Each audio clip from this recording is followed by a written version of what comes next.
எல்லா புகழும் படைத்து பரிபாலித்து ஆட்சி செய்கின்ற உருவமற்ற ஓர் இறைவன் அல்லாஹ்வுக்கு கூறியவனாக எங்கள் பாசமும் நேசமும் உலகத்தின் பேரொழி நபிகள் நாயகம் முஹம்மது ரசூலுல்லாஹ் ஸல்லல்லாஹு அலைஹி வஸல்லம் அவர்களுக்கு என்று கூறி இங்கு வீற்றிருக்கும் அனைத்து ஜனநாயக சக்திகளுக்கும் நான் சார்ந்திருக்கும் தமிழக மக்கள் ஜனநாயக கட்சி டாக்டர் பழனி பாபா பேரவை, டாக்டர் அம்பேத்கர் பேரவையின் சார்பாக புரட்சிகர மாலை நேர வாழ்த்துக்களையும் தெரிவித்துக் கொண்டு, அமெரிக்க ஏகாதிபத்திய வேட்டை நாய் ஜியோனிச யூத வெறி இஸ்ரேல் அரசை கண்டித்தும், காசாவில்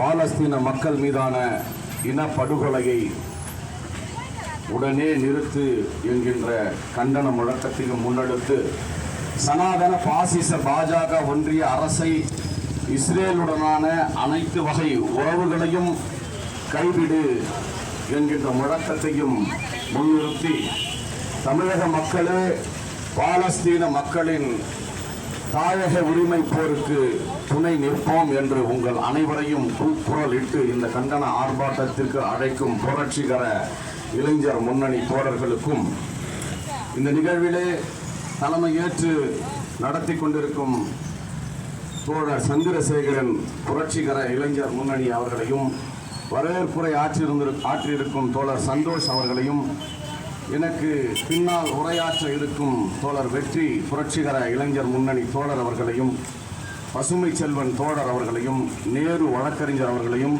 சர்தார் இந்திய பொது உடைமை கட்சியினுடைய ஒன்றிய செயலாளர் அவர்களுக்கும், தோழர் மாதேசு மாவட்ட பொதுச் செயலாளர் AITU அவர்களையும், தோழர் ராஜா அவர்களையும், தோழர் முரளிதரன் அவர்களையும், தோழர் ரசுமணன் அவர்களையும், தோழர் பிரகாஷ் வழக்கறிஞர் அவர்களையும், தோழர் பழனி திராவிடர் கழக தோழர் அவர்களையும், முருகேசன் அவர்களையும், அன்பு அண்ணன் தமிழ்நாடு முஸ்லீம் முன்னேற்ற கழகத்தினுடைய மாவட்ட செயலாளர் ஜான் முகமது அவர்களையும், SDPI கட்சியினுடைய தொகுதி தலைவர் சகோதரர் கபீர் அவர்களையும், இந்த செங்கம் நகருடைய ஆக சிறந்த கம்யூனிச போராட்டங்களிலே தன்னை முன்னெடுத்து தொடர்ந்து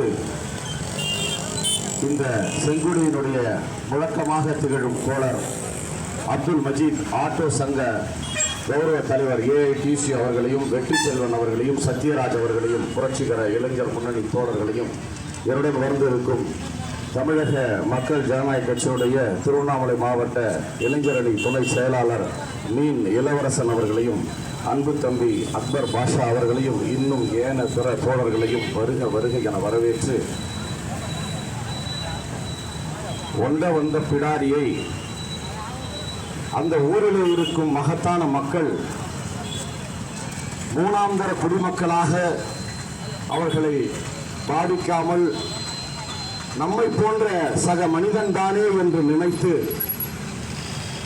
இந்த இஸ்ரேல் நாட்டில் இப்போது அட்டுழியம் செய்கின்ற அந்த யூதர்களை தன்னுடைய சொந்த மண்ணில், தன்னுடைய தாய் மண்ணில், தன்னுடைய தாய் பூமியில் தானே உழைத்து அந்த நாட்டை உருவாக்கி அந்த பாலஸ்தீன இன மக்கள் அந்த யூதர்களை அங்கே குடியமர்த்தினார்கள்.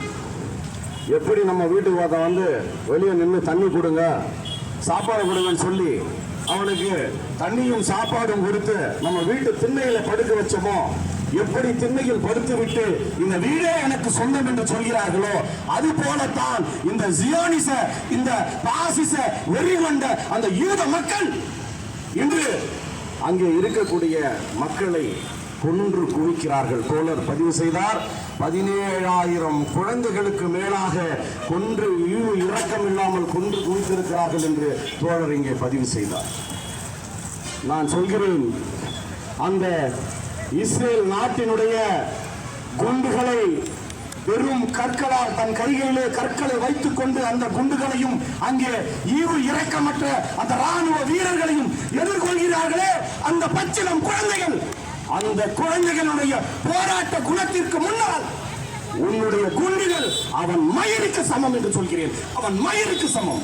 நீ அவன் அடிக்கிற பொட்டத்தனமா கோழத்தனமா அடிக்கிற. போர் மரபை மீறி ஒரு போர் நடந்தா முதலிலே போருக்கென்று ஒரு மரபு இருக்கிறது. பள்ளிக்கூடங்களையும் மருத்துவமனைகளையும் இன்னும் மக்களுக்கு உதவி செய்கின்ற அந்த மருத்துவ கூடாரங்கள் என்ஜிஓஸ் என்று சொல்லக்கூடிய மக்கள் போய் சேவை செய்கிறாங்கல்ல, அந்த கூடாரங்களை அழிக்க கூடாது என்பது போர் மரபு. ஆனால் அந்த போர் மரபை மீறி யூத இஸ்ரேலிய கைக்கூலி இந்த நாட்டில் இருக்கக்கூடிய எல்லா எங்கெங்கெல்லாம் மதவெறி தழைத்தோடுகிறதோ அந்த நாட்டுடன் கை குலுக்கிக் கொண்டு அந்த மக்களை அழித்துக் கொண்டிருக்கிறார். தோழர்களே,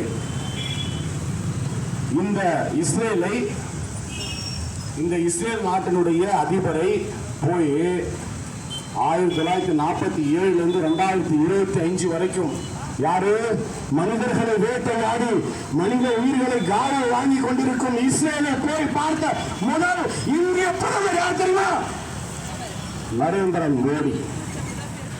நரேந்திர மோடி தான். ஏனென்றால் அவர்களுக்கு இணையாக இவர் இருக்கிறார். நான் சொல்றேன் தெளிவா, உளவுத்துறை நண்பர்கள் குறிப்பெடுத்துக் கொள்ளுங்கள். சுமார் 5000க்கும் மேலான இஸ்லாமியர்களை கொன்று குவித்த நரேந்திர மோடி தான் இன்னைக்கு இஸ்ரேலுடைய நாட்டிற்கு அவனுக்கு தேவையானதை செய்கிறேன் என்று கைக்குலுக்கி வந்திருக்கிறார். ரெண்டு பேரும் ஒண்ணுதானே, அங்க சப்ஜெக்ட் ஒன்றுதான். அங்கே பாலஸ்தீனத்தை யூதன் அடித்துக் கொண்டிருப்பது இஸ்லாமியர்களை, இங்கே இந்த நாட்டில் இஸ்லாமியர்கள் இருக்கக்கூடாது என்று இஸ்லாமியர்களை அழித்துவிட வேண்டும் என்ற நோக்கத்தில் பயணிக்கும் RSSக்கு சக்தி கொடுத்து வேலை செய்வது அமித்ஷா மற்றும் மோடி. தோழர்களே, இந்த நாடு ஜனநாயக நாடு. இந்த நாடு பல மொழிகளை பேசக்கூடிய மக்கள் வாழ்கின்ற நாடு.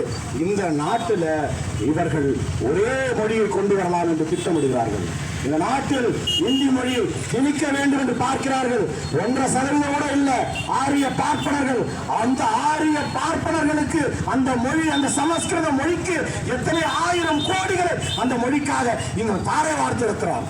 யார் வீட்டு அப்பா வீட்டு, யார் அப்பா வீட்டு காசை கொடுக்கிற இந்த மக்களின் வரி பணத்தை இந்த மக்களுக்கு எல்லாத்திலையும் ஜிஎஸ்டி போட்டு இந்த மக்களை வதை செய்து இந்த மக்கள் மீது அதிகார துஷ்பிரயோகம் செய்து, எப்படி அந்த காலத்துல தொட்டா தீட்டு பார்த்தா தீட்டுன்னு சொல்லி தீட்டுன்னு மனிதர்களை தீட்டினார் பிரிச்சானோ அந்த மாதிரி பார்க்கிற பொருளுக்கெல்லாம் ஜிஎஸ்டி.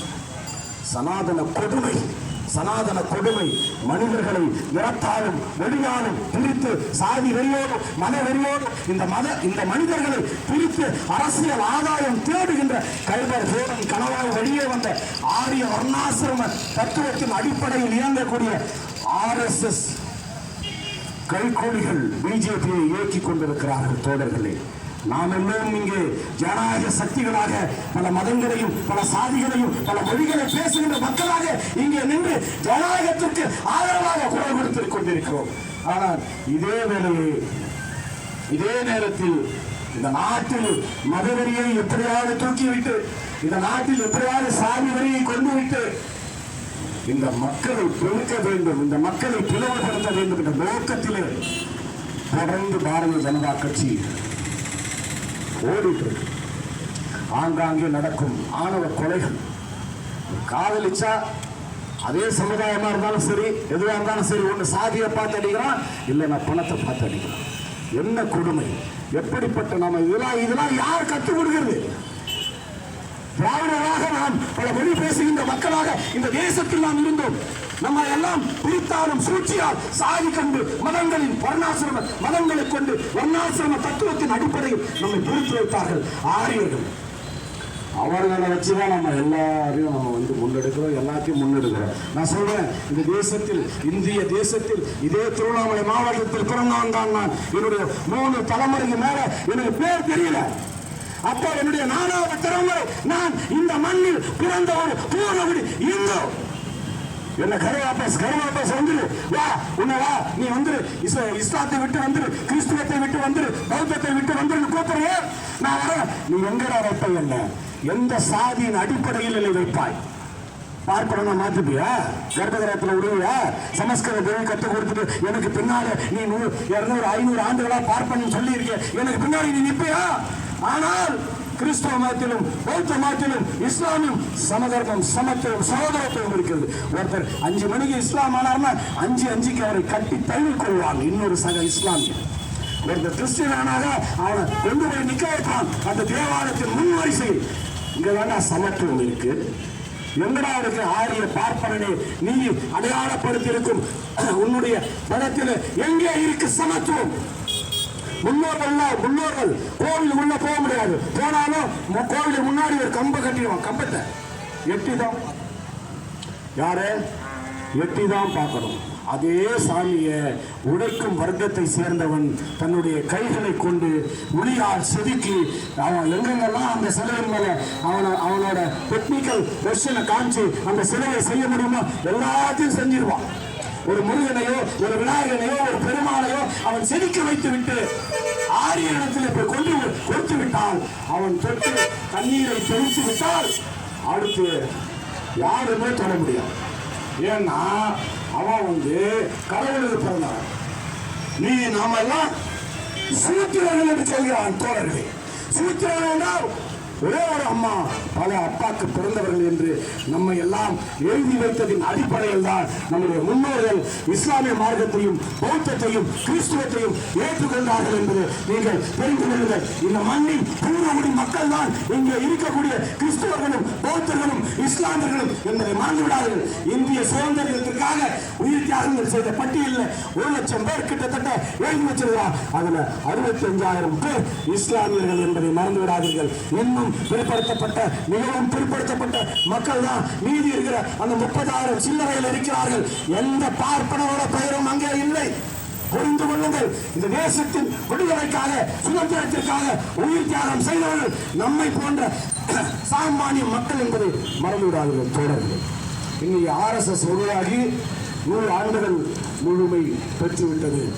அதன் அடையாளமாக ஒரு 100 ரூபாய் பில்லைய நேற்று பார்த்து அது உண்மையா பொய்யான்னு தெரியல. ஒரு 100 ரூபாய் பில்லைய RSS அந்த காக்கி ட்ரௌசரும் அந்த தொப்பி போட்டு நிற்கிற மாதிரி ஒரு ஸ்டைலில் ஒரு 4 பேர் நிற்கிற மாதிரியும் பாரத மாதா மாதிரி ஒரு புகைப்படத்தை போட்டு நம்முடைய பாரத பிரதமர் அவர்கள் வெளியிட்டிருக்கிறார். நீங்கள் பார்த்தீங்களா? அது உண்மையான செய்தி. பார்த்துள்ள இந்திய தேசத்தினுடைய சுதந்திரம் அடைந்து முதல் தீவிரவாதத்தை செய்த RSS இயக்கத்தின் அடையாளத்தை இந்த மோடி வகைரா இந்திய நாணயங்களில் பொறிக்கிறது. இது எப்படிப்பட்ட ஒரு கேடி கட்டத்தனம்! காந்தி யாரா? இந்த தேசத்தின் சுதந்திரத்திற்காக தன்னுடைய உயிரை தியாகம் செய்தவரா? யாரால் சுட்டுக் கொல்லப்பட்டார் காந்தி தெரியுமா?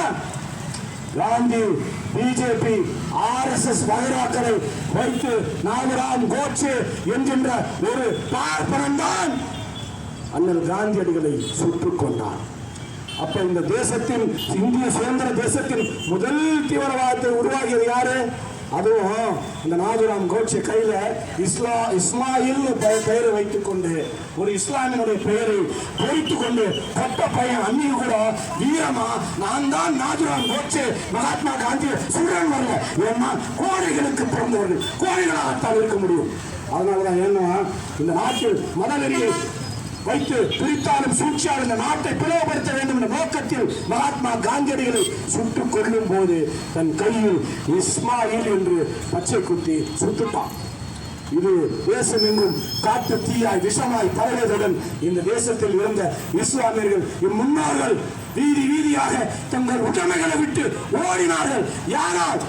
இந்த சுதந்திரத்திற்காக இந்த விடுதலை வேட்கைக்காக உயிர்களை தியாகம் செய்து இந்த நாட்டின் விடுதலை முதல் சுதந்திர போராட்ட வீரனாக இருந்த திப்பு சுல்தானின் வாரிசுகள் தங்கள் உடைமைகளை விட்டு இந்த நாட்டை விட்டு ஓடக்கூடிய அவலங்களை ஏற்படுத்தியது RSS பிஜேபி தான். இவர்களுடைய நோக்கம் என்ன?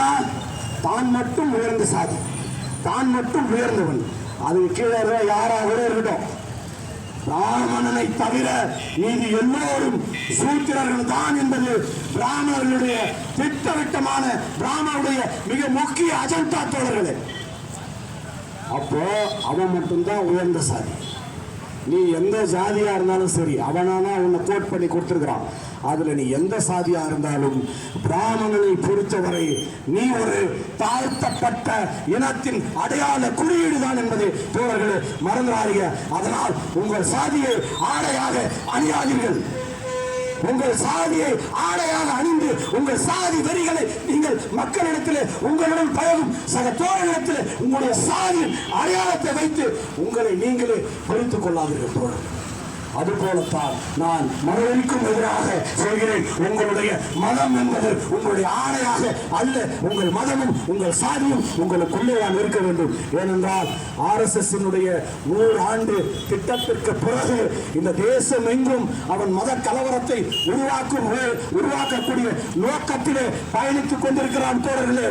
நாம் எல்லோரும் இந்த நேரத்தில் ஜனநாயக சக்திகளாக இந்த கூட்டத்தில் நிற்கின்ற நான் தான் இந்த மக்களை திரட்ட வேண்டும், அநீதிக்கு எதிராக குரல் கொடுக்க வைக்க வேண்டும் தோழர்களே.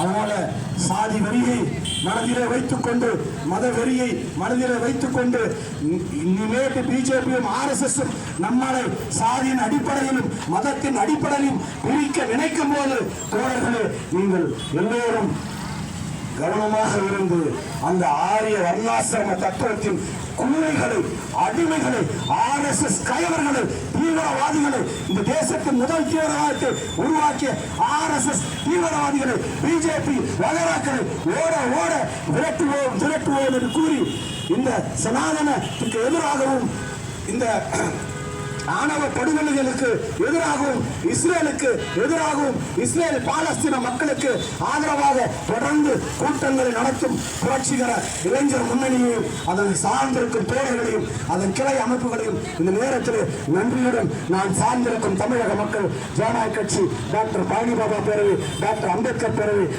மற்றும் டாக்டர் பழனி பாபா மாணவர் படை சார்பாக நன்றி நன்றி நன்றி என்று கூறி என் வாய்ப்புக்கு நன்றி கூறி உரைக்கு துறையிடுகின்றேன். நன்றி. மறக்காம சர்ப்ரைஸ் பண்ணுங்க. தேங்க்யூ.